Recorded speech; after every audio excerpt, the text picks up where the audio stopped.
everyone. Welcome again to live session of Manolo classes. I'm Dinesh Kumar and I will take today's the Hindu news analysis. Today is 2nd December 2023. So now we come to first news.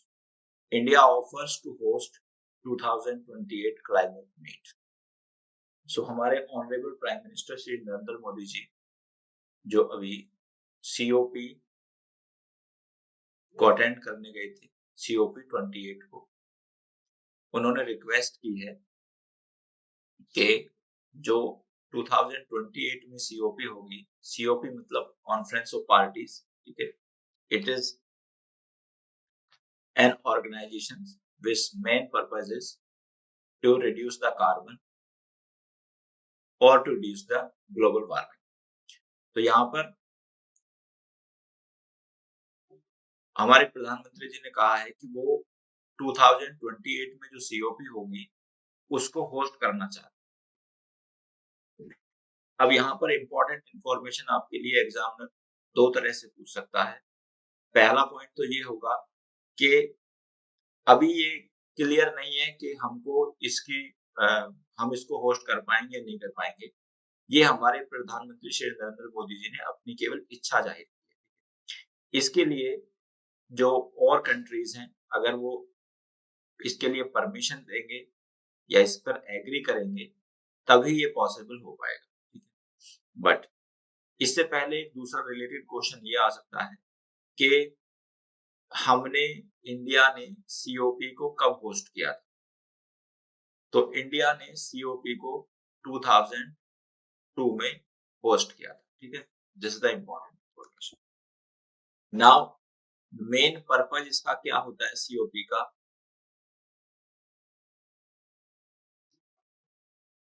Main purpose इसका होता है global warming को कम करना, ठीक है। तो जो global warming है, ग्लोबल वार्मिंग क्या है? जो अर्थ का टेम्परेचर है वो बढ़ रहा है, जिससे कि वाटर लेवल समुद्र का इंक्रीज होने के चांसेस हैं, और जो हमारे ग्लेशियर है, जो हमारी पृथ्वी का एक बैलेंस बनाए हुए है, ठीक है, वो डिसबैलेंस होने की पॉसिबिलिटीज है। इसलिए टाइमली उससे सचेत होने की आवश्यकता है और इसीलिए ये सारी कॉन्फ्रेंस होती रहती है।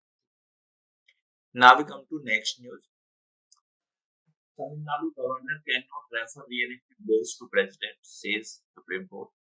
तो यहाँ पर अगेन ऑनरेबल सुप्रीम कोर्ट ने फिर से रिआइटरेट किया है कि जो तमिलनाडु के गवर्नर हैं वो री-इलेक्टेड बिल को क्या नहीं कर सकते, वो री-इलेक्टेड बिल को दोबारा से प्रेसिडेंट के लिए नहीं भेज सकते। इसको हम समझ लेते हैं थोड़ा सा।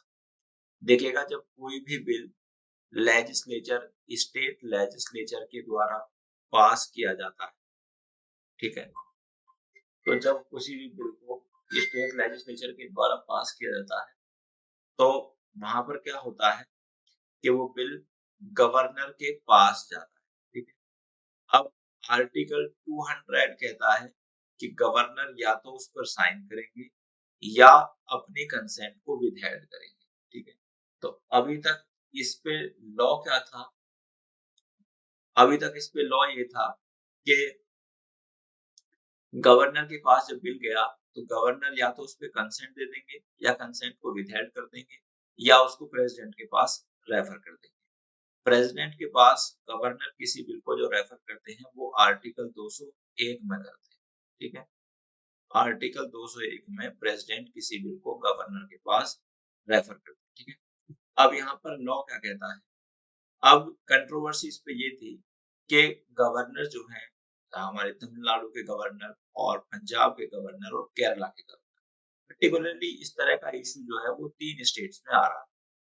तो ऑनरेबल सुप्रीम कोर्ट ने ये डिसीजन दिया 10 नवंबर को कि गवर्नर जो है वो, अगर गवर्नर ने अपनी एसेंट को विदहेल्ड किया है, यानी कि उसने अपनी कंसेंट देने से मना किया है, तो फिर वो बिल एक विद इन रीजनेबल टाइम किसको भेजेंगे? स्टेट लेजिस्लेचर को भेजेंगे। तो पहला पॉइंट तो ये है कि गवर्नर किसी बिल पर, मतलब गवर्नर किसी भी बिल को एक इंडेफिनिट पीरियड के लिए रिजर्व नहीं कर सकते। This is the first point ये सबको समझना चाहिए। सेकंड पॉइंट क्या है, ऑनरेबल सुप्रीम कोर्ट ने ये कहा था कि जब कोई बिल गवर्नर वापस करते हैं स्टेट लेजिस्लेचर को, तो उसका स्टेटस जो हो जाता है वो मनी बिल का हो जाता है।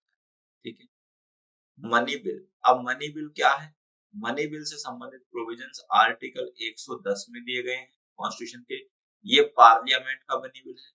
और आर्टिकल 199 में जो दिए गए हैं, ये प्रोविजंस दिए गए हैं with respect to state legislature का मनी बिल। तो अब जनरली जो मनी बिल है वो गवर्नर के रिकमेंडेशन पर इंट्रोड्यूस होता है स्टेट लेजिस्लेचर में, और हाँ, पार्लियामेंट में ये प्रेसिडेंट के रिकमेंडेशन होता है।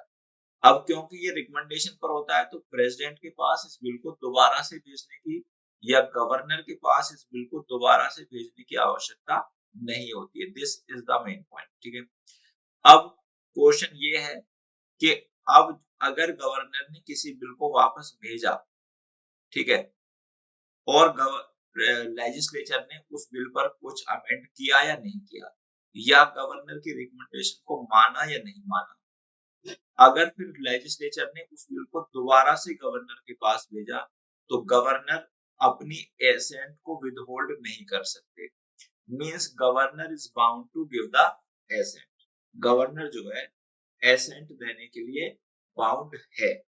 सेकंड पॉइंट ये है कि अगर गवर्नर के पास दोबारा से वो बिल जाता है, तो क्या गवर्नर उस बिल को प्रेसिडेंट के कंसिडरेशन के लिए रिजर्व कर सकते हैं आर्टिकल 201 में? तो इस पॉइंट को ऑनरेबल सुप्रीम कोर्ट ने क्लैरिफाई किया है आज की न्यूज में। और ऑनरेबल सुप्रीम कोर्ट ने कहा है कि अगर कोई बिल जो है इसके पास जाता है, गवर्नर के पास जाता है, गवर्नर ने उस बिल को वापस कर दिया, स्टेट लेजिस्लेचर ने दोबारा से उस बिल को गवर्नर को भेज दिया, तो गवर्नर फिर उस बिल को प्रेसिडेंट के रिकंसिडरेशन के लिए नहीं रिजर्व कर सकते। मींस गवर्नर को बिल साइन ही करना पड़ेगा। ऐसा कहाँ लिखा हुआ है? ऐसा लिखा हुआ है द फर्स्ट प्रोविजो की लास्ट लाइन कहती है आर्टिकल 200 की, क्या? The governor shall not withheld assent to the re-enacted bill sent back to him for consent. तो यहाँ पर आर्टिकल 201 की जो ये लाइन है, ये इस बात को क्लियर कर देती है। इसी स्टेटमेंट को ऑनरेबल सुप्रीम कोर्ट ने रिआइटरेट किया है, और जो तमिलनाडु के गवर्नर है उनको इस बात को समझाया है कि उनको बताया है कि अगर कोई बिल लेजिस्लेचर ने पास किया, फिर वो गवर्नर के पास गया, गवर्नर ने उसको वापस किया, फिर वो लेजिस्लेचर के पास आया, अब फिर से जब वो गवर्नर के पास जाएगा, तो governor will be bound to sign the bill. This is the first point. Second point ये है कि governor also can not reserve that bill for the reconsideration of the president. ठीक है, now we come to next news. Israel resume bombing as week long Gaza truce end. तो अभी Israel और Hamas के बीच में एक एग्रीमेंट हुआ था, जिसमें कुछ दिनों के लिए सीज फायर हुआ। ठीक है, अब सीज फायर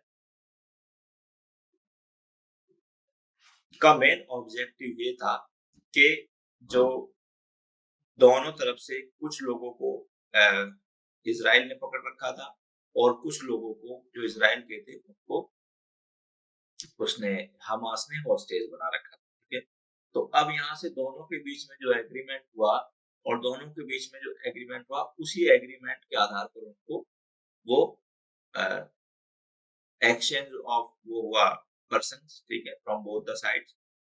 लेकिन फिर से बॉम्बिंग स्टार्ट कर दी। अब ये कब रुकेगी? Nothing can be said about this.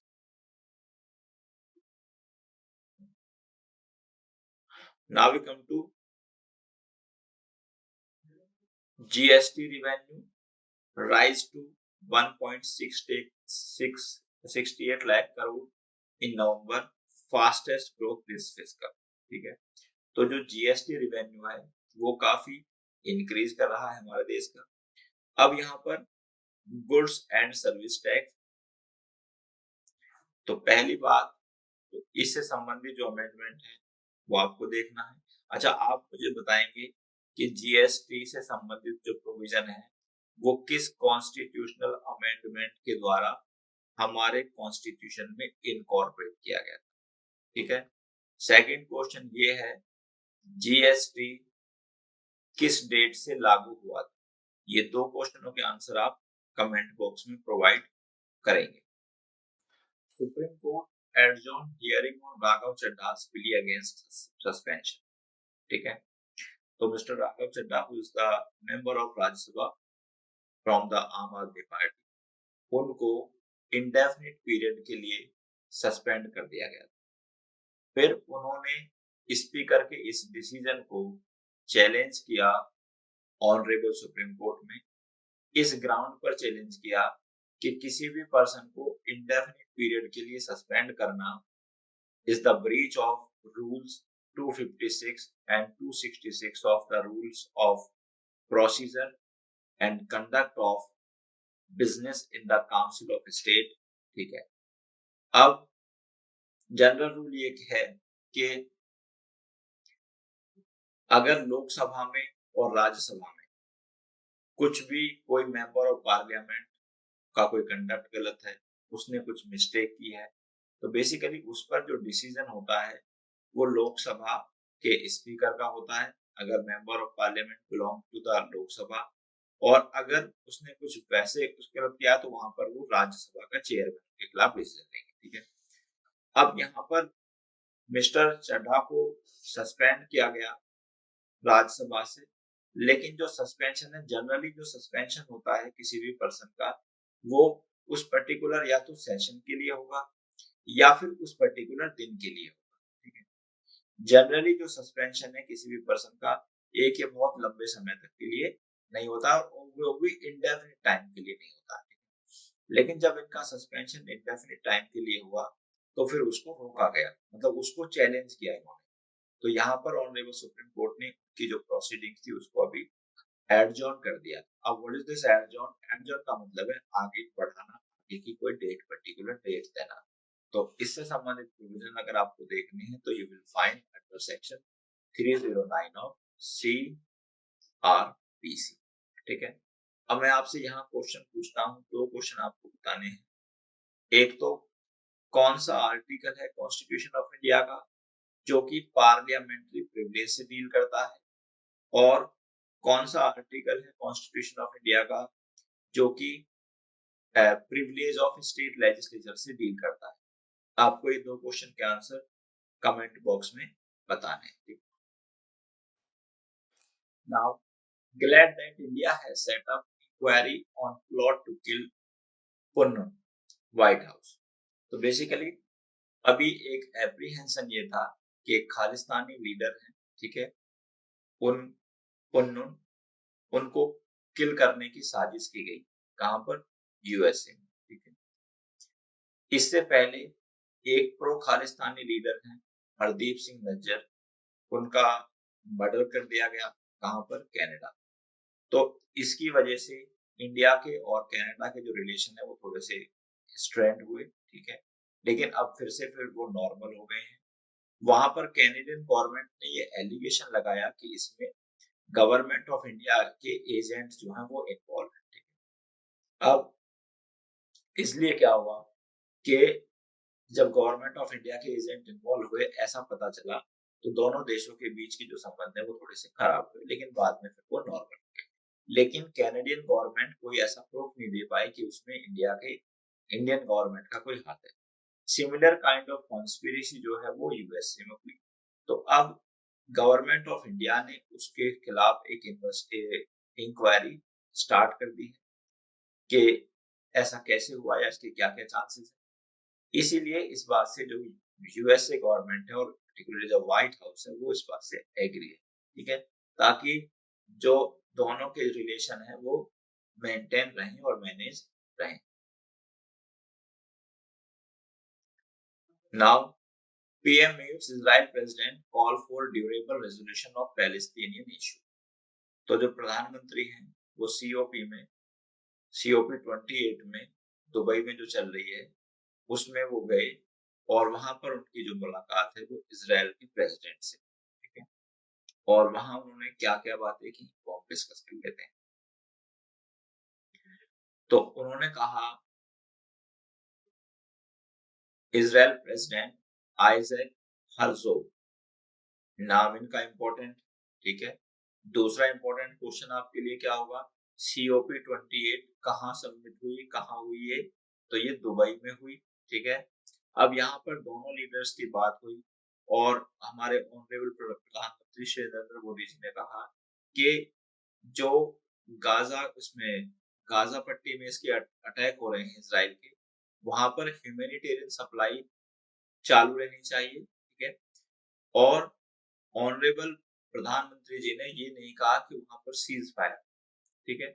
और उन्होंने उस अटैक को कंडेम किया जो कि 7 अक्टूबर को टेरर अटैक हुआ था, किस पर, इसराइल के लोगों पर, जिसके बाद काफी लोगों को होस्टेज बना लिया गया था, ठीक है। तो यहाँ पर एक बैलेंस व्यू इनका रहा हमारे प्रधानमंत्री जी का, क्या, कि जो लोग सही हैं और किसी भी प्रकार से टेररिस्ट एक्टिविटी में इन्वॉल्व नहीं है, उनको ह्यूमैनिटेरियन असिस्टेंस कॉन्टिन्यूसली जानी चाहिए, ठीक है। लेकिन जिन लोगों ने टेररिस्ट अटैक किया 7 अक्टूबर को, उनके खिलाफ एक्शन लिया जाना चाहिए, ठीक है। क्योंकि इसराइल के पास भी अपने राइट टू सेल्फ डिफेंस है।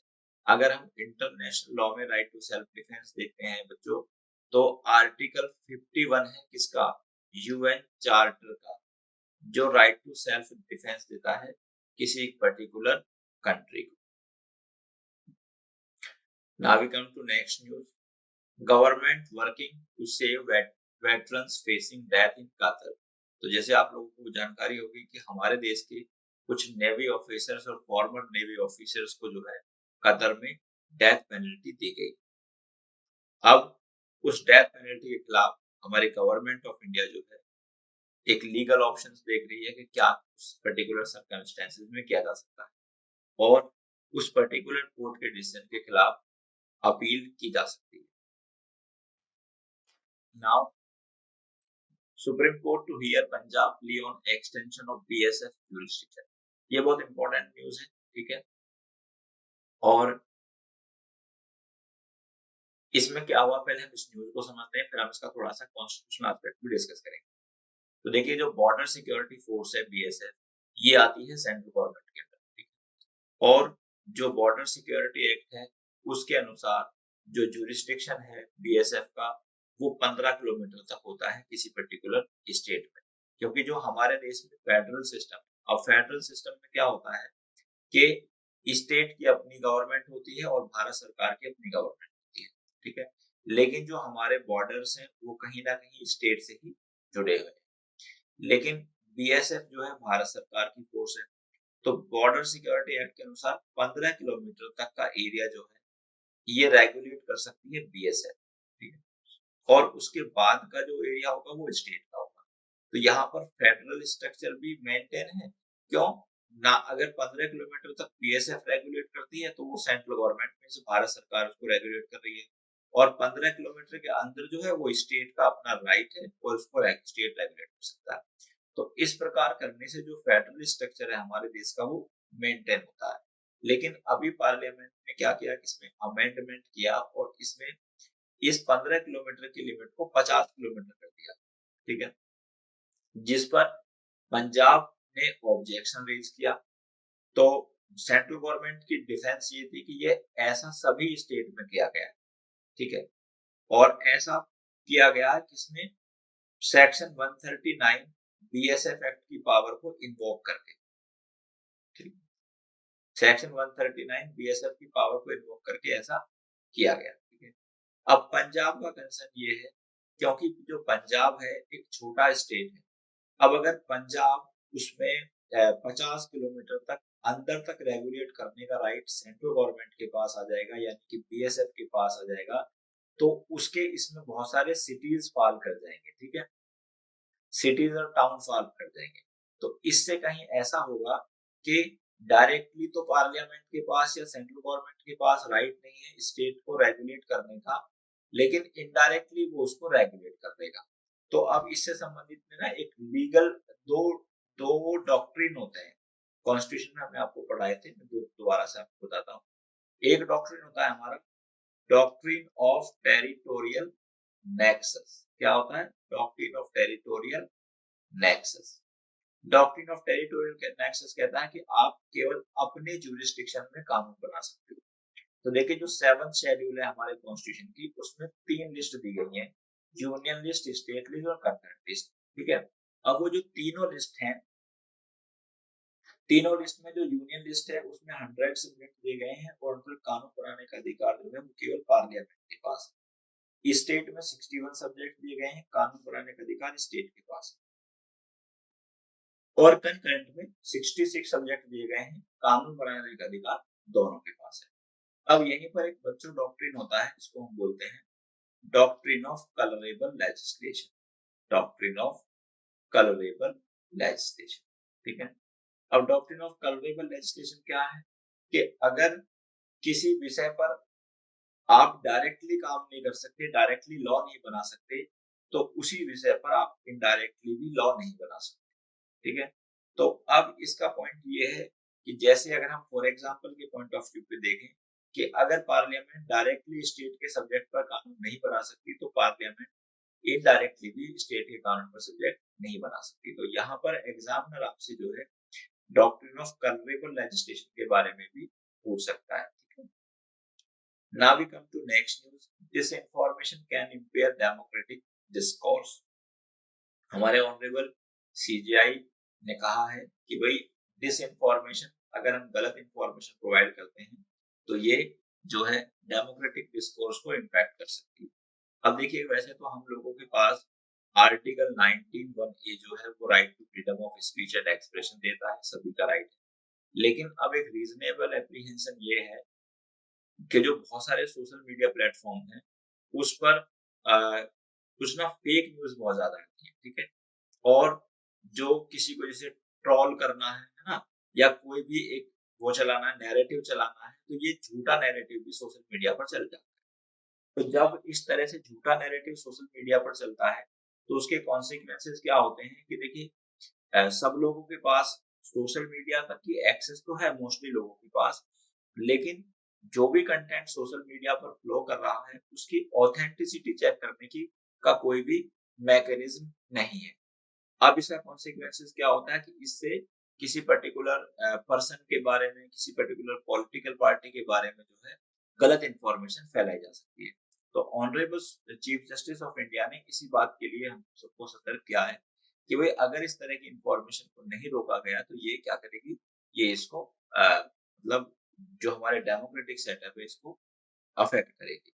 डेमोक्रेटिक सेटअप का मतलब है अगर किसी पर्सन या किसी पॉलिटिकल पार्टी के खिलाफ एक नैरेटिव चलाया जाए तो वो फिर लोगों की जो सोच है, ओपिनियन है, that may be wrong with respect to that particular political party. So dear students, I have discussed all the important news in today's newspaper. I will come again with the more such news analysis. Till then, thank you very much. Goodbye.